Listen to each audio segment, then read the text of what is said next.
Keďže dlhé roky v Žarnovici nefungoval dobrovoľný hasičský zbor, tak ani na pravidelných súťažiach toto mesto nikto nezastupoval.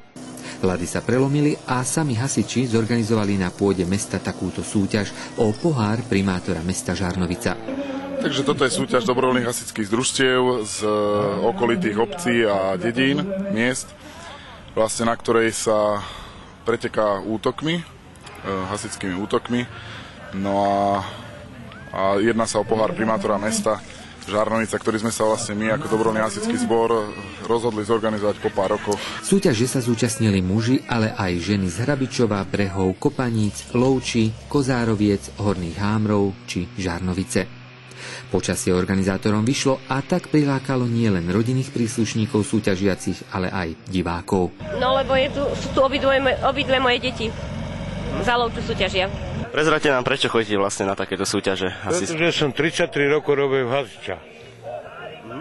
Ale z povolania. Čo by si chcel robiť, keď budeš veľký? Chcel by si byť hasičom? Čím by si chcel byť? Šoférom alebo pri striekačke byť? Šoférom. Ja viem, baví ma to. Komu fandíte dneska? Čo ja viem, títo kopaničiari boli teraz dobrí.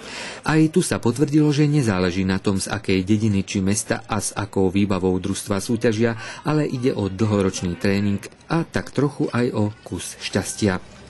Na prvom mieste skončilo družstvo žien z Lovči a družstvo mužov z Kopaníc.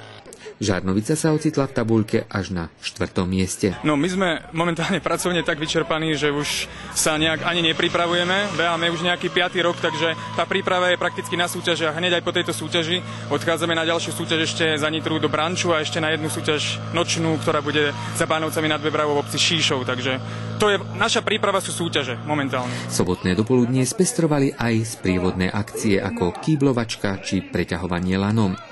Aj tu potvrdilo svoje kvality družstvo z Kopaníc a ženy zase výborne reprezentovali svoju obec Horné Hámre. Napriek vydarenej akcii organizátori, teda dobrovoľní hasiči zo Žarnovice, ešte nie sú rozhodnutí, či o rok zorganizujú sami podobnú súťaž, alebo sa len do nejakej zapoja.